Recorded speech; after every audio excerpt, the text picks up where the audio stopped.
All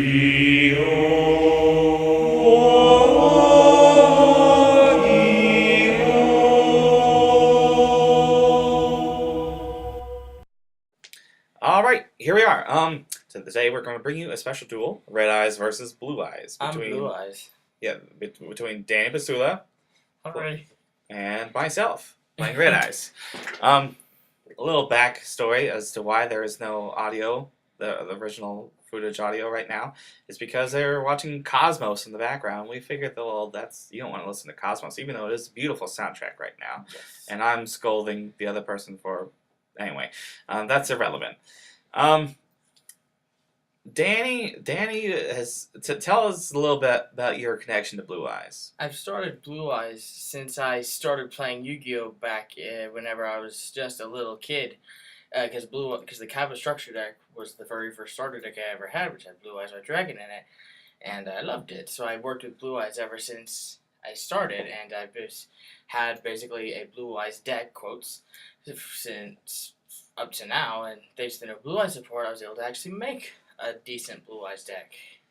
And you've gone through like a ton of different variations on Yes. this Blue Eyes deck.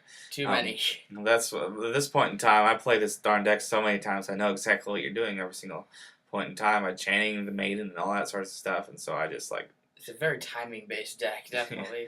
Yeah, and Red Eyes. I've always been a Joey fan, as you might have noticed. The people, whoever is watching. I love Red And Eyes so yeah, and so I made Red Eyes a while back. I put a deck profile, and I kind of gave up on it and gave it to Danny, and then I like, I have it back, and so I took it back and put a few more changes in it, and well, now I'm since I'm sort of withdrawing from Yugioh, I'm giving a lot of my decks away, and before I sent this one off, I decided that, well, we should do a duel. And as we're watching this, I'd be like, crap, I want to put this card in, I want to put this card in, probably should have done this, you know, and combos I wanted to do at different points of time. Anyway, and so that's why you're going to see a bit of a hesitation from my side and Danny just going off. Yeah. For the longest time, we don't do much because I play this Soul Exchange, which I run at 3 in this deck now.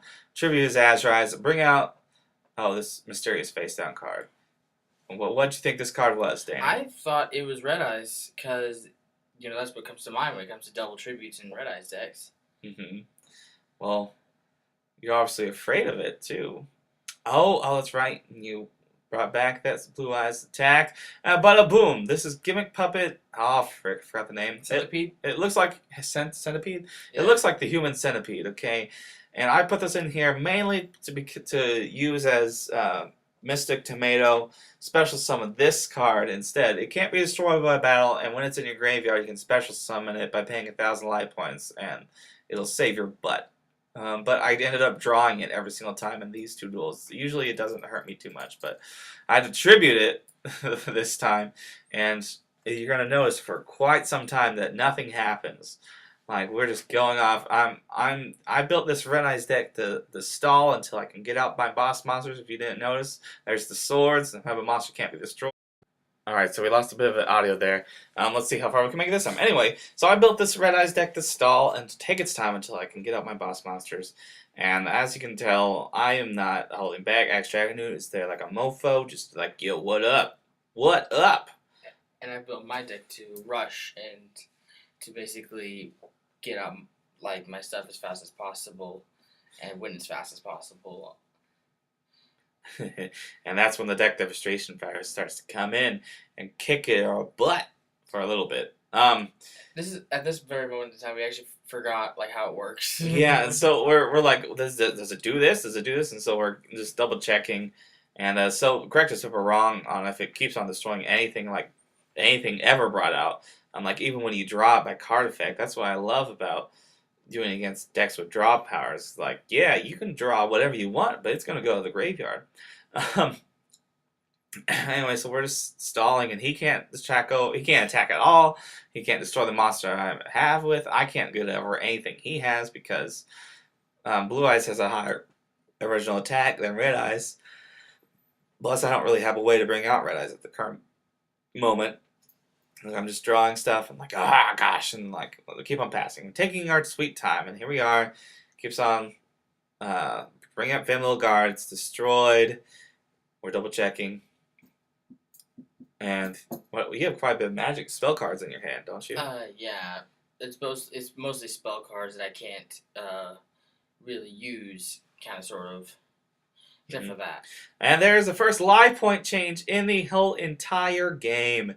Bada boom, Upstart Goblin give me for the power. Yeah.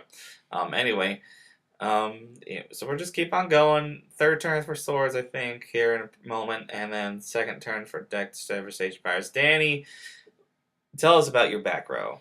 They're all bluffs. Yeah, and I know that because Danny doesn't play a lot of back row because he's going for the overpowerment, which works fantastically. I'm But more of a spell person. I'm not much of a trap person, except for like in 2 decks, and it's a very weird feeling, sort of, to have back row.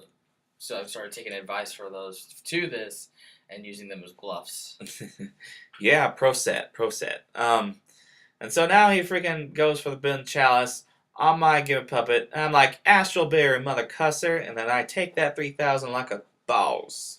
Because at this point in time, the effect will go off by the next turn, so I'll be able to keep him alive a little bit longer, and I still have my Astral Barrier just chilling out there. At this point in time, I'm checking out my dragons in the graveyard because I'm about to make my move now, I think. I'm pretty sure. Yeah. And so I tribute that Dark Hexil Fusion and the puppet. Bring out Red Eyes. Freaking Red Eyes does his direct attack damage, which is less than Blue Eyes, but I'm still doing more because of the Upstart Goblin. I tribute the Red Eyes. Bring out Red Eyes Darkness Dragon. At this point in time, we're slightly confused about how much attack point he gets. I thought it gained for all dragons in the graveyard. Yeah, that would make him so much better. That would. But so at this point in time, they're tied in terms of attack. I thought he was going to suicide me for a moment. Yeah, didn't do that. So now here comes the Dragon's Mirror. Yeah, Dragon's Mirror. Been saving this for a while.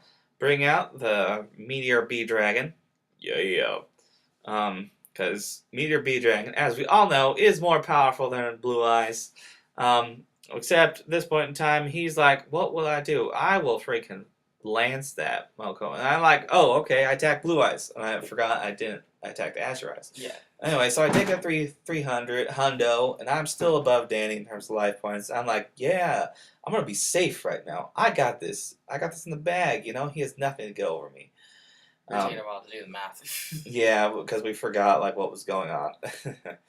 And then we get distracted by the Cosmos in the background. It's really soothing voice. And then he goes, sings for another Azure Eyes. I'm like, why are you going to attack? He puts another one attack. Why are you going to attack? And then he's like, bada boom, dark hole. And then I'm like, oh, frick. Going for that 5,000. And I'm like, what do I have in my deck? Oh, I got nothing. So I just give up and move on to game 2. All bluff.